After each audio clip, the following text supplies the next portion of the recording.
नमस्कार, मैं पुष्पेंद्र सिंह ठाकुर। बस्तर वार्ता देखना शुरू कर चुके हैं आप। इंडियाज़ गॉट टैलेंट शो में आपने अबूझमाड़ मलखम एकेडमी के बच्चों का परफॉर्मेंस देखा होगा। आज पूरे देश में ये बच्चे सुर्खियों में हैं। जब ये एकेडमी शुरू हुई थी तो शायद ही किसी ने सोचा होगा कि इतने कम समय में अपनी मेहनत के दम पर ये बच्चे इस मुकाम को प्राप्त करेंगे, और आज एक मिसाल पेश किया है। इस सफलता के पीछे की आखिर कहानी क्या है? कौन है वो शख्स पर्दे के पीछे? आज मैं उस शख्स को मिलाऊंगा जिनकी मेहनत, जिनकी सोच की बदौलत आज अबूझमाड़ के बच्चे इंडियाज़ गॉट टैलेंट शो में अपना परफॉर्मेंस दिखा रहे हैं। तो ज़्यादा टाइम न लेते हुए मैं सीधे उनसे आपको रूबरू करवाता हूँ। हमारे साथ मौजूद हैं अबूझमाड़ मलखम एकेडमी के कोच मनोज प्रसाद जी। आइए इनसे बात करते हैं। सर, सबसे पहले आपका बस्तर वार्ता में स्वागत है। जी धन्यवाद। बस्तर वार्ता मैं काफ़ी दिनों से देख रहा हूँ और काफ़ी अच्छा आप काम कर रहे हैं, और आपको सबसे पहले हम लोग अबूझमाड़ मलखम अकादमी सभी सदस्यों की तरफ से आपका धन्यवाद करना चाहूँगा। इस खबर को आप प्रसारित करने के लिए इच्छुक हुए। सर, सबसे पहले अपना परिचय हमारे दर्शकों को दीजिएगा। मेरा नाम मनोज प्रसाद है और मैं यहाँ पे छत्तीसगढ़ सशस्त्र बल में 16वीं बटालियन में पदस्थ हूँ, और मैं आज लगभग 8 सालों से नारायणपुर में हूँ। 2016 से नारायणपुर में मेरा यहाँ पोस्टिंग हुआ था, तब से मैं यहाँ पे काम कर रहा हूँ। 2017 से नारायणपुर में मलखम खेल की शुरुआत हुआ और आज 2023 हो गया है। करवा चालू है, आगे बढ़ रहे हैं धीरे धीरे। सर, इस जर्नी के बारे में बताइएगा। आज पूरे देश के लोग अबूझमाड़ मलखम एकेडमी के बच्चों का परफॉर्मेंस देख रहे हैं। ये जर्नी कैसे प्रारंभ हुई?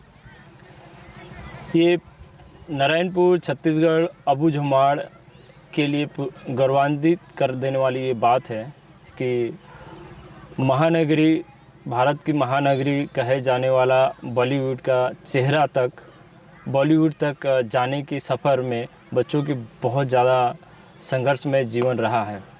अभी जो भी आपको सीन दिखाई दिया, ये बच्चों को रियल उनके जीवन की कहानी थी। जो बच्चे कुतुल, गरपा, परपा और अंदरूनी क्षेत्रों में रहते हैं, तो कहीं ना कहीं उनकी दिशा और दशा इसी प्रकार का है। हर इंसान की एक उनकी सोच होती है कि अपने जीवन में बहुत आगे तक जाना है, आगे बढ़ना है। उसी दौरान में वो लोग शिक्षा से जुड़े, और शिक्षा से जुड़ने के बाद धीरे धीरे उन्होंने खेल से जुड़े, खेल से जुड़ने के बाद धीरे धीरे उन्होंने मलखम खेल से जुड़े।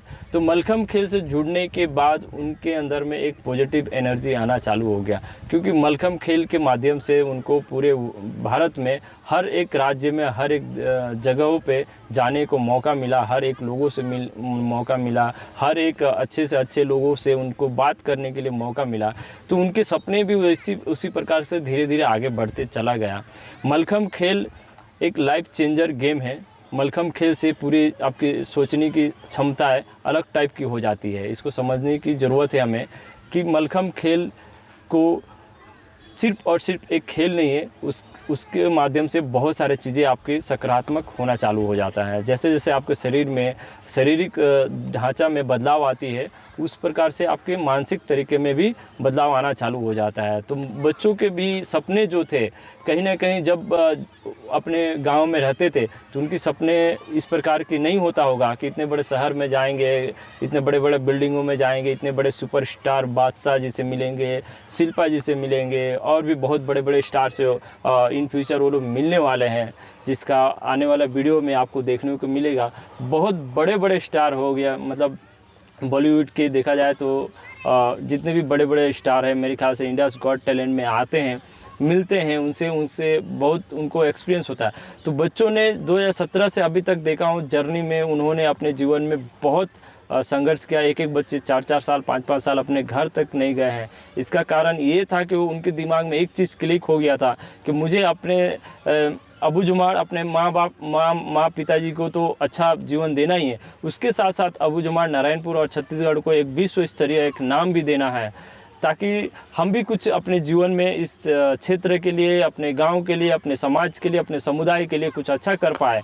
ये उनके अंदर एक विश्वास से पैदा होना चालू हो गया। जब विश्वास उनके अंदर पैदा होना चालू हो गया तो धीरे धीरे उनके समय और दिशा बदलना चालू हो गया। आप देखे होंगे कि राष्ट्रीय खेलों में हमारे बच्चे यहाँ के बहुत सारे गोल्ड मेडल जीते। राष्ट्रीय खेल हो गया, खेलो इंडिया हुआ, नेशनल मेडल्स हुआ, हमारे यहाँ पे 350 मेडल अभी तक बच्चों ने बड़े प्रतियोगिताओं में जीत चुके हैं, मगर उस प्रकार से उनको प्रसिद्धि नहीं मिल पा रहा। तो मेरे ही दिमाग में ये आया कि हमें कहीं ना कहीं एक टेलीविज़न शो में जाना चाहिए, अपने टैलेंट को प्रस्तुत करना चाहिए, ताकि हम पूरे विश्व में बच्चों को दिखाया जा सके। तो मेरे पास डायरेक्टली फ़ोन आता है कि आपके यहाँ के बच्चे हमें बहुत अच्छे लगे हैं, उनका कर्तव्य बहुत बढ़िया है और ऐसा टैलेंट सचमुच भारत में किसी जगह पे देखने को नहीं मिलता है, तो हम आपको इंडियाज़ गॉट टैलेंट में मौका देना चाहते हैं। तो हम यहाँ पे 2-3 ऑनलाइन उनका ऑडिशन था, वो क्लियर किए।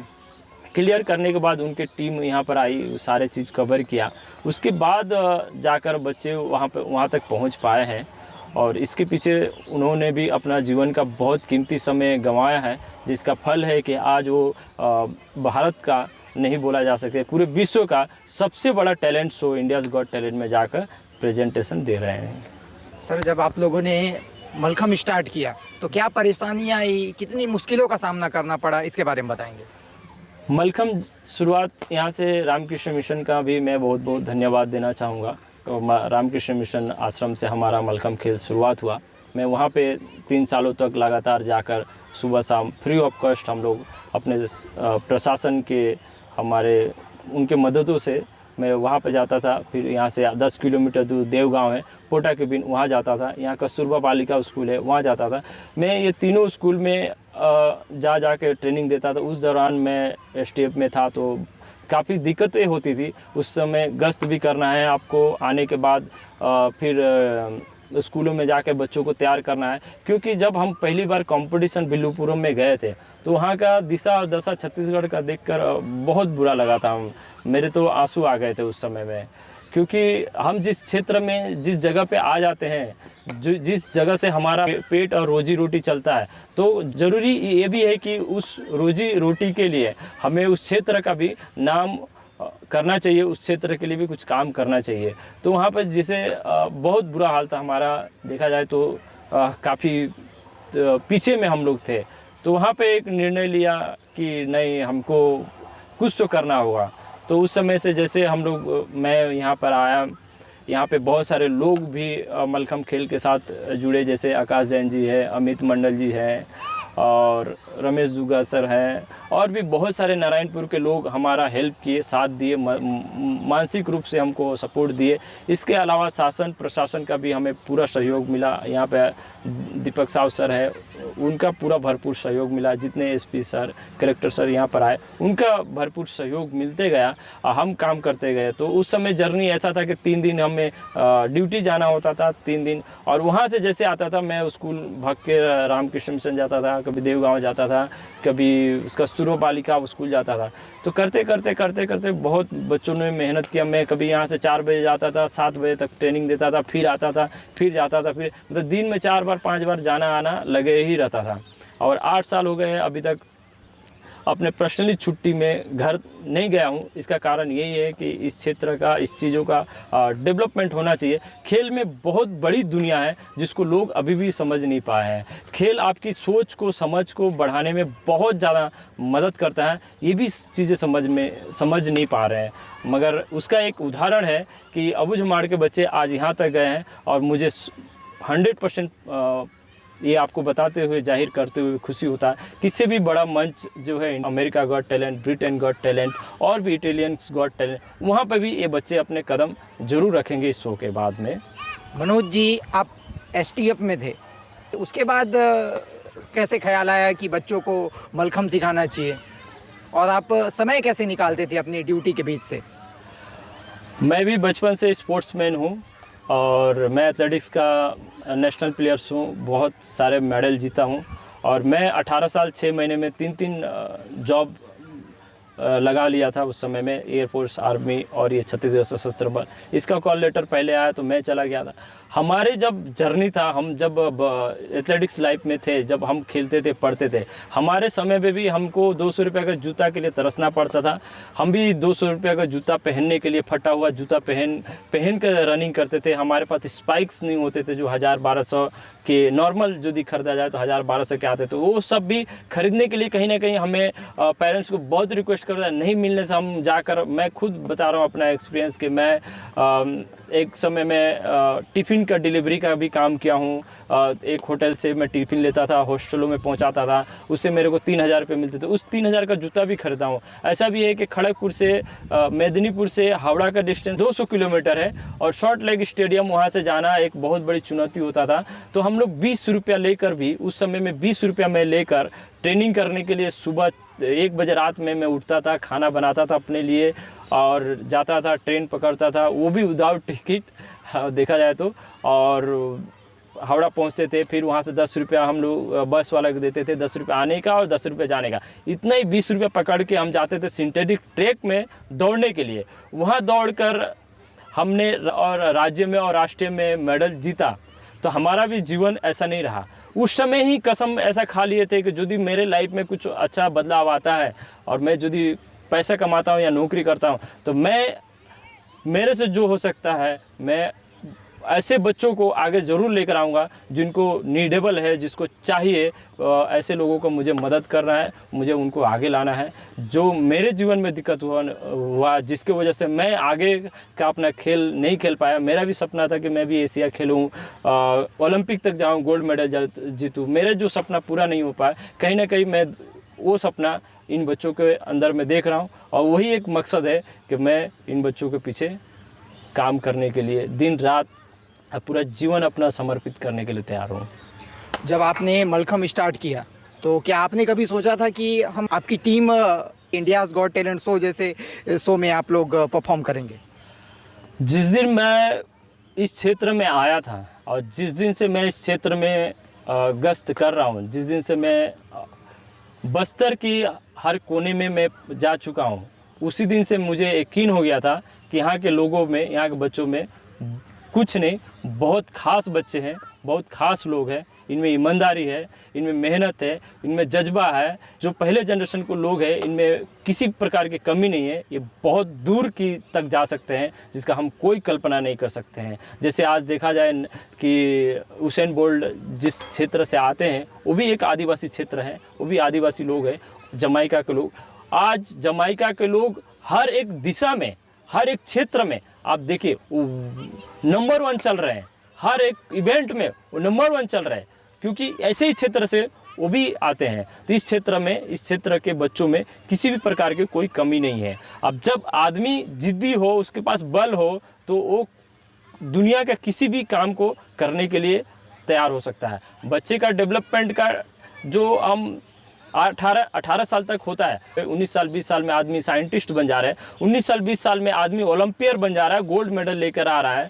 तो 19 साल 20 साल तक हम यदि अपने पढ़ाई में ग्रेजुएशन कंप्लीट कर रहे हैं तो कहीं ना कहीं हमारे अंदर कमी है। 19 साल 20 साल के उम्र में कहीं ना कहीं बच्चों को वर्ल्ड का उस कोने पे पहुंच जाना चाहिए जहां पे आज 21 साल में कोई जाकर बच्चा गोल्ड मेडल लेकर जा रहा है, कोई साइंटिस्ट बन जा रहा है, कोई रॉकेट चला रहा है, कोई एरोप्लेन चला रहा है। तो उस जगह पे ये बच्चे भी जाना चाहिए क्योंकि इनके अंदर ईमानदारी है, इनके अंदर शक्ति है, इनके अंदर बल है।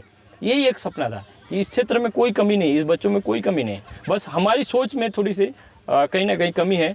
तो वही सोच को बदलना है। जब बच्चों का सोच बदल जाएगा तो अपने आप रास्ता और दिशा और दशा सब बदल जाएंगे। तो ज़रूरी है कि हम सब के अपनी अपनी सोच को हाई करना, आप आगे बढ़ाना। आप देख सकते हैं कि अभी जो इंडियाज़ गॉट टैलेंट में बच्चे गए हुए हैं, छत्तीसगढ़ बस्तर से पहला टीम है, पहले लोग हैं जो उस बॉलीवुड में, इतने बड़े महानगरी में 120 कंटेस्टेंट पूरे भारत से मुकाबला कर 14 कंटेस्टेंट में वो शामिल हो पाए। और आशा करता हूं कि अपने आखिरी तक जाएंगे और ये साबित करेंगे लोगों के लिए कि हम किसी से कम नहीं हैं। जब आप लोग वहाँ पर गए तो इंडियाज़ गॉट टैलेंट शो के जजेस थे, उनका क्या कहना था और अन्य लोग थे, उनका क्या रिएक्शन? शुरू में हमें इंडियाज़ गॉट टैलेंट के बारे में और इतने बड़े बड़े जजों के बारे में सोचकर हम सभी नर्वस थे, यहाँ तक कि मैं भी नर्वस था, हमारे बच्चे नर्वस थे ही। मगर उसके बाद जजेस इतने हमसे घुल मिल गए, वहाँ के लोग हमसे इतने घुल मिल गए कि हमें वो जगह नया सा लगा ही नहीं। हमें उस जगह में कोई भी नयापन दिखाई नहीं देने लगा। सब लोग हमें एकदम छोटे भाई की तरह, एक अपने बच्चे की तरह हमें सभी देखते हैं, सभी मानते हैं। यहाँ तक बासा सर, अभी हमारे सुरेश जो है, आप वो घूमिया बेड़ा से आया हुआ है बच्चा, आज इतने बड़े बड़े सेलिब्रेशन लोग, शिल्पा शेट्टी मैम हो या बासा सर है, आज उसका सेलिब्रेशन, उसका बर्थडे था 9 तारीख को, बर्थडे मनाया गया, एकदम जश्न, एकदम बड़े धूमधाम से मनाया गया, जिसका अभी जो शो आने वाला है उसमें आप देख सकते हैं। तो वहाँ पे जाने के बाद शुरू में हम लोग बहुत नर्वस थे, मगर धीरे धीरे हमारा जज्बा, हमारा मन वो बढ़ते चला गया, हमें वो कॉन्फिडेंस बढ़ते चला गया। अभी बच्चे लोगों को बहुत अच्छा लगा है। अभी काफ़ी लंबा टाइम का जर्नी है, कम से कम अभी 1.5-2 महीना और भी शूट चलेगा, जिसका 10 एपिसोड जाना है। इस एपिसोड में भी पूरा ताकत बच्चे लगा रहे हैं। वहाँ पे सुबह 9 बजे से रात के 2 बजे तक रिहर्सल चलते हैं, बहुत मेहनत करना पड़ता है। हाँ, सिर्फ हम नहीं, हमसे जो 14 कंटेस्टेंट है वो भी अपना दिन रात दे रही है। मतलब इतना मेहनत के वहाँ पर ना दिन समझ में आता है, ना रात समझ में आता है, ना डेट समझ में आता है, ना दिन समझ में आता है। दिन रात वहाँ पे लगे हुए। यहाँ तक सिर्फ हम कंटेस्टेंट नहीं, पूरी मुंबई की जो जनता है, मुंबई के जो लोग हैं, वो अपने अपने काम में सारा रात आपको दिखाई देंगे कि सारा रात कहीं ना कहीं काम कर रहे हैं, कहीं कोई मेहनत कर रहा है, कोई कुछ कर रहा है, कोई कुछ कर रहा है। यहाँ पे हम सिर्फ रात को सिर्फ सोने के लिए समझते हैं, मगर वहाँ पर जाकर देखा जाए रात को एक नया वो अपने जीवन में वो लोग नए तरीके से वो लोग ले रहे हैं। रात में भी काम करना है, दिन में काम करना है, तो वहाँ का शेड्यूल एक अलग टाइप का है। इसलिए वो महानगरी है, वहाँ के लोग आज इतना डेवलपमेंट कर रहे हैं। तो कहीं ना कहीं हमारे भी बच्चे वहाँ गए हैं, तो उनसे बहुत कुछ सीखने को मिल रहा है उनको। मैंने खुद आंखों से देखा है, काफ़ी मेहनत कर रहे हैं, बहुत मेहनत कर रहे हैं। 13 कंटेस्टेंट है, वो भी बहुत मेहनत कर रहे हैं, मतलब बहुत ज़्यादा। जिस प्रकार के आप लेवल देख रहे हैं टीवी में, उससे भी ज़्यादा लेवल हम जब वहाँ ट्रेनिंग करते हैं, 10 दिन का जो गैप रहता है, उसमें हम लोग 10-10 घंटा, 12-12 घंटा एक ही चीज़ को प्रैक्टिस करते हैं, जिससे हम अपने आप को वहाँ पे अच्छे से प्रस्तुत कर पाए। जो भी कंटेस्टेंट वहाँ पे आया हुआ है, सिर्फ और सिर्फ वो अपने आप को लेकर नहीं आया है, अपने पूरे राज्य और को लेकर आया रहता है। तो हम भी जब वहाँ पे गए हुए हैं, तो सिर्फ और सिर्फ हम 15 लोग नहीं हैं वहाँ पे, हम पूरे नारायणपुर, छत्तीसगढ़ के हर एक जनता के लिए हम लोग गए हुए हैं। 3 करोड़ लोगों के लिए हम वहाँ पे गए हुए हैं कि हमारी हार में 3 करोड़ लोगों की हार है, हमारी जीत में उस 3 करोड़ लोगों की जीत भी है। वो सोच के हम वहाँ पे काम कर रहे हैं और आशा करते हैं कि इन 3 करोड़ लोगों को हम निराश नहीं होने देंगे। आप लोगों की टीम में अधिकांश प्लेयर जो हैं अबूझमाड़ के सुदूर इलाकों के बच्चे हैं। जब आपने मलखम के बारे में उन्हें बताया, तो उन्हें आपने कैसे एग्री किया इस गेम को खेलने में, और कैसे उन्हें विश्वास दिलाया कि इस गेम में भी फ्यूचर है, क्योंकि यहाँ के बच्चों को इसके पहले इस गेम के बारे में नहीं पता था। ये विश्वास दिलाना तो बहुत बड़ी मेरे लिए चैलेंज था शुरू से लेकर अभी भी उतना ही चैलेंज है मेरे लिए कि बच्चों को समझाना। क्योंकि देखिए, जिस क्षेत्र से बच्चे आते हैं उनकी सोच जो है अभी भी कहीं ना कहीं उतना डेवलपमेंट नहीं है, क्योंकि इतना संघर्ष वाली जो जीवन है वो कभी वो लोग झेले नहीं हैं। अबूझमाड़ में देखा जाए तो लोग राजा की तरह रहते हैं, उनके पास कोई चीज़ की कमी नहीं रहता है। देखा जाए तो ना खाने का, ना पीने का, हाँ थोड़ी बहुत सुविधाएं प्रॉब्लमें आती है, मगर वो राजा की तरह अपना जीवन को यापन करते हैं। ये हम लोग जितना संघर्ष करते हैं शहरी लोग, वो लोग उतना संघर्ष नहीं करते हैं। मगर इस दुनिया में आने के बाद जब उनके पास जब लोगों को ठोकरें लगने लगती है, तो कहीं ना कहीं बहुत सारे लोग ऐसे बच्चे होते हैं जो ठोकर लगने के बाद वो फिर वापस अबूझमाड़ की तरफ चला जाता है। तो ये जीवन में उनके समय में आ रहा है, उसके लिए मैं पीछे खड़े रहता हूँ। हमारे पीछे जो मलखम अकादमी के बहुत सारे सदस्य वो भी पीछे खड़े रहते हैं। हम ये हमेशा समझाने में लगे रहते हैं कि भाई आप आम नहीं हो, आप बहुत बड़े चीज़ हो, बहुत बड़े चीज़ हो। हम हर दिन उनको मोटिवेट करते रहते हैं, उनको याद दिलाते रहते हैं कि आप छोटे नहीं हो, आप बहुत बड़े हो, बहुत दूर तक जाने वाले हो, आप बहुत दूर तक जाने लगे। तो ये हमेशा उनको याद दिलाना पड़ता है, तो क्योंकि उनको भी मालूम है कि हमारे पीछे में कोई नहीं है, कोई खड़ा नहीं, ना पेरेंट्स है, ना माँ बाप है, ना किसी का सपोर्ट है। उनके दिमाग में ये बातें क्लिक रहता है। तो हमें एक पेरेंट्स की तरह, एक दीवार की तरह, पहाड़ की तरह, चट्टान की तरह उनके पीछे खड़ा रहना पड़ता है। पैसे से लेकर कपड़े से, एनीथिंग, कुछ भी से लेकर हमें उनके पीछे खड़ा रहना पड़ता है, क्योंकि हर शो के लिए, हर जगह के लिए जाने के लिए बहुत ज़्यादा पैसे की ज़रूरत पड़ता है। कहीं पे भी जाना है, आना है। अभी तो बच्चे जो बच्चे ट्रेन में कभी नहीं गए, अब फ्लाइट से जाना आना चालू कर रहे हैं, तो फ्लाइट का कॉस्ट समझ लीजिए कितना होगा। फिर प्राइवेटली जाना आना, खाना पीना, रहना बड़े से बड़े जगहों में, मतलब लाखों लाखों रुपया बच्चों के पीछे खर्चा है। तो वो कहीं ना कहीं इस बच्चों से परेशान हो, कहीं ना कहीं उनके दिमाग में आता भी है कि इतने सारे पैसे कहाँ से आएंगे। तो हम उनके पीछे चट्टान की तरह, हमारे पूरे मलखम सदस्य जो है उनके पीछे चट्टान की तरह खड़े रहते हैं कि भाई तुमको आगे बढ़ना है, हम तुम्हारे पीछे खड़े हैं, जितना पैसा लगेगा हम पैसा देंगे, आप बस मेहनत करो। यही है कि वो बच्चे अभी टिके हुए हैं और आगे बढ़ रहे हैं और बहुत जल्द आपको बहुत बड़े लेवल पे दिखाई देंगे। मनोज जी, कितनी मेहनत लगी यहाँ तक पहुँचने में? यहाँ तक पहुँचने में मेहनत तो अलग है, सब कुछ लगा, तन मन और धन, ये तीनों चीज़ का बहुत ज़्यादा ज़रूरत होता है किसी भी खिलाड़ी को आगे बढ़ाने के लिए, किसी भी चीज़ों को डेवलपमेंट करने के लिए। क्योंकि आपके पास मन और तन है और पैसा नहीं है तो आप कुछ नहीं कर सकते हैं। तो पैसा भी होना बहुत ज़रूरी है चीज़ों के पीछे में खर्चा करने के लिए। तो मेरा खुद का बोला जाए तो 8 साल हम लोगों ने दिया और बहुत सारे लोगों ने बहुत अपना कंट्रीब्यूशन किया, अपना सब कुछ हम लोगों ने त्याग किया। न त्यौहार, न बर्थडे, न सेलिब्रेशन, न शादी, न विवाह, ये सब कुछ त्याग किए, न अपना सुख, न शांति, ये सारे चीज़ त्याग किए, तब जाकर आज ये चीज़ देखने को आपको मिल रहा है। जितने भी पैसे लोग यदि पैसे लोन लेते होंगे तो अपना घर बनाते, मकान बनाते, मगर हम लोगों ने कभी कभी ऐसे भी वो समय आया हुआ है कि हम लोन लेकर एकेडमी बनाने का काम, ये करने का काम, वो काम करने का काम, ये सारे काम हम लोगों ने किया है। तो इससे हम कोई उम्मीद भी नहीं करते हैं कि क्या होगा आगे जीवन में, ये सोच के नहीं है। ये बस एक ही चीज़ मेरा सोच है कि ये बच्चे वर्ल्ड के नंबर 1 जगह तक जाना चाहिए। आगे आप लोगों के क्या टारगेट्स हैं? आगे टारगेट तो बहुत बड़े हैं। सबसे पहले तो इंडियाज़ गॉट टैलेंट जितना हमारा, जैसे पारस ने बोला कि आपके लिए सपना होगा मगर हमारा ज़रूरत है, सचमुच हमें ज़रूरत है, क्योंकि हमको पैसे चाहिए। क्योंकि एक बहुत बड़ा और अच्छा यहाँ पे एक प्राइवेट मलखम नहीं, स्पोर्ट्स डेवलपमेंट एकेडमी एक बनाना है जिसमें अपना सब कुछ रहे। क्योंकि इसलिए बनाना ज़रूरी है क्योंकि खिलाड़ी के लिए बहुत सारे चीज़ों की ज़रूरत होती है, बहुत सारे चीज़ों की ज़रूरत होती है और ज़रूरतें 1 महीने बाद पूरे होंगे तो खिलाड़ी नहीं बना जा सकता है। ज़रूरतें 5 मिनट में पूरा होना चाहिए। यदि मेरे को 10,000 के जूते चाहिए तो मुझे 5 मिनट में जूते चाहिए। मुझे अमेरिका जाना है तो मुझे किसी परमिशन और किसी से पैसा मांगने की ज़रूरत ना पड़े। मुझे अमेरिका जाना है तो ऐसा हम में ताकत हो कि बच्चों को अमेरिका भेजने के लिए हमें 1 घंटे में डिसाइड किया जाए और 1 घंटे में अमेरिका जैसे बड़े प्रतियोगिताओं में जाओ और खेल कराओ और छत्तीसगढ़ के लिए नाम करो। ऐसा एक बड़ा एकेडमी बनाने की ज़रूरत है कि बच्चे को किसी भी प्रकार की प्रॉब्लम ना हो, ना पढ़ाई की दिशा में हो या उसको इकोनॉमी की दिशा में हो, किसी भी क्षेत्र में या टेक्निकली चीज़ों में हो। क्योंकि एक बार इक्विपमेंट से नहीं होते हैं। अभी हर खेल की दिशा और दशा देखा जाए तो बहुत हाई हो गया है, अभी इतने ज़्यादा हाई हो गया है कि जिसका रिक्वायरमेंट करना आम आदमी के लिए आसान नहीं है। मलखम खेल भी बहुत हाई चीज़ें हैं, बहुत सारे इसके लिए चीज़ लगते हैं।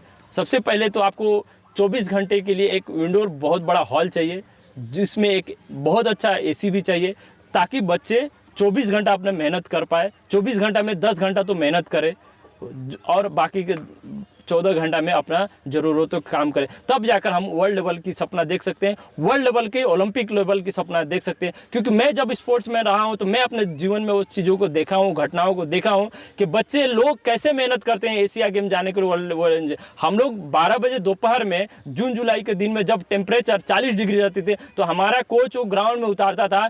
जब हम खड़े होते थे तब तक हमारी पूरी पानी ज़मीन से नीचे गिरकर पूरा उस जगह को भिगा गया था। उस समय में 12 बजे से लेकर 3 बजे तक हमारा ट्रेनिंग चलता था। उस 3 घंटे के ट्रेनिंग में हम अपने जीवन का और सोचते थे ये आखिरी दिन है उस दिन भी, क्योंकि जब 25 राउंड 30 राउंड का रिपीटेशन होता था तो लोग पागल हो जाते थे, हम लोग भी खुद। तो आसान नहीं है, आसान नहीं। उसके अलावा आपका खाना है, रिक्वायरमेंट है, उसके अलावा कपड़ा है, लाता है, जूते हैं। आज जूते कितने महंगे महंगे हो गए। आज एक एक जूते स्पाइक शू खरीदने जाओ तो 20,000, 25,000, 30,000 के नीचे नहीं आ रहे। तो ऐसे भी मलखम में भी बहुत सारी इक्विपमेंट की ज़रूरत है। यदि आप वर्ल्ड लेवल की बात करते हैं, हम ओलंपिक की बात करते हैं, तो बहुत हाई लेवल की सामग्री की ज़रूरत पड़ती है, क्योंकि इसमें बहुत बड़े बड़े एलिमेंट है।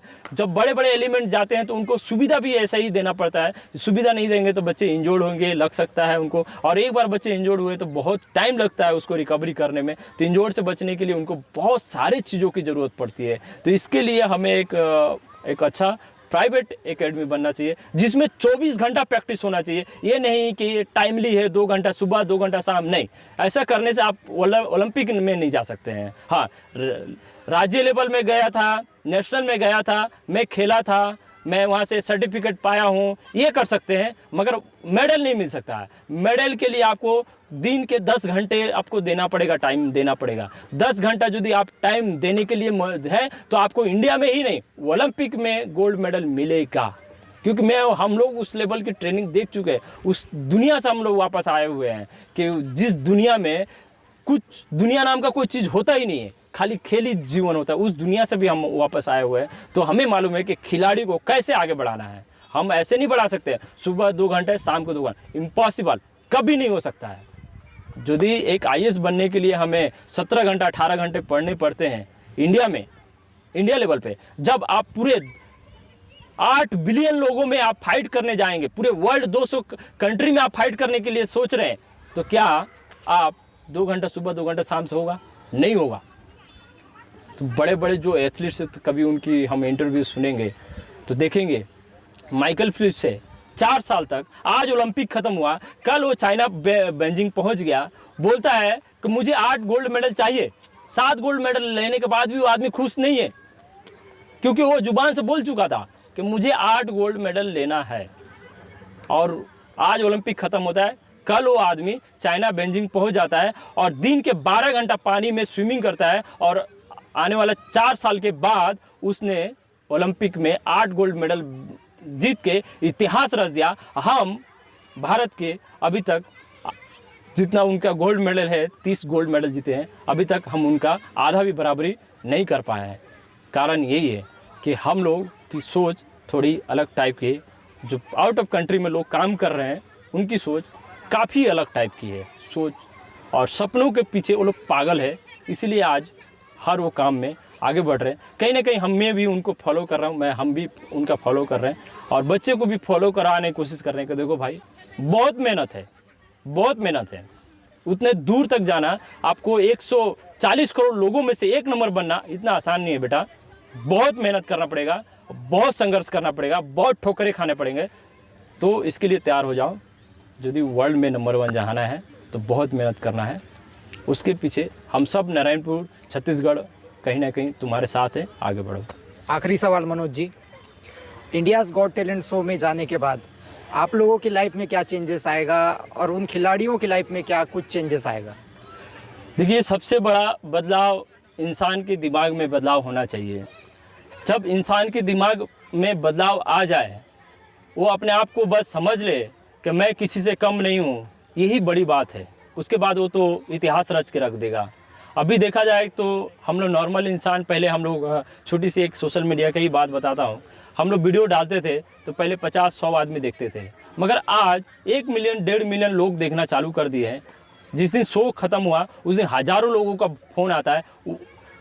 यहाँ तक कि नारायणपुर से नहीं, पूरे वर्ल्ड से फ़ोन आता है, अमेरिका से आता है, और भी बहुत सारे जगहों से फ़ोन आता है कि कांग्रेचुलेसन, आप लोगों ने बहुत अच्छा किया, बहुत मज़ा आया, आगे भी बहुत अच्छा कीजिए। तो पूरे वर्ल्ड लेवल से जब फ़ोन आना चालू हो गया, तो इतनी बड़ी बदलाव मेरे जीवन में अभी तक नहीं हुआ था, अब होना चालू हो गया है। सारे लोग जानने लगे हैं, और इस शो के बाद काफ़ी पैसे भी मिलता है, और शो के TRP के ऊपर डिपेंड करता है कि अमाउंट कितना जाता है। कभी 50 लाख भी मिल जाते हैं, कभी 1 करोड़ रुपया भी इस शो का प्राइस है। और एक गाड़ी भी मिलता है। तो शो का एंडिंग होने के बाद वो सब समझ में आता है। मगर सबसे बड़ी बात है कि इससे अमेरिका गॉट टैलेंट में जाएंगे तो पूरे वर्ल्ड वाइज लोग भी जानेंगे, और उसके बाद यदि जीत जाते हैं तो आपको एक बॉलीवुड में एक आपको आइडेंटिटी बन जाता है। तो आप उस बॉलीवुड का एक कार्ड बनता है आपको, आपके लिए। तो आप बॉलीवुड में कभी भी जीवन में जाकर आप इन एक आर्टिस्ट के रूप में आप काम कर सकते हैं, आप नौकरी कर सकते हैं। बहुत सारे काम पड़े हुए, बहुत पैसे वाले भी काम है जिसका कोई अनुमान नहीं लगा सकते हैं। तो आपका एक आइडेंटिटी बन जाता है। आप पूरे भारत में कहीं पे भी यदि जाएंगे तो आप एक सेलिब्रेट के रूप में आपको देखा जाएगा, एक अच्छे रूप में आपको देखा जाएगा। आपको एक बहुत अच्छा इंसानों में आपकी गिनती होना चालू हो जाती है। उसके बाद भी आपके ऊपर है कि आप कैसा रास्ता चूज़ करते हैं, क्योंकि उसके बाद भी संघर्ष है, आगे बढ़ना है, मेहनत करना पड़ेगा। यदि लगातार मेहनत बच्चे करते रहें तो उनके जीवन में ना पैसे की कमी होगा, ना नाम की कमी होगा, ना शोहरत की कमी होगा, कोई चीज़ की कमी नहीं होने वाला है। धन्यवाद मनोज जी।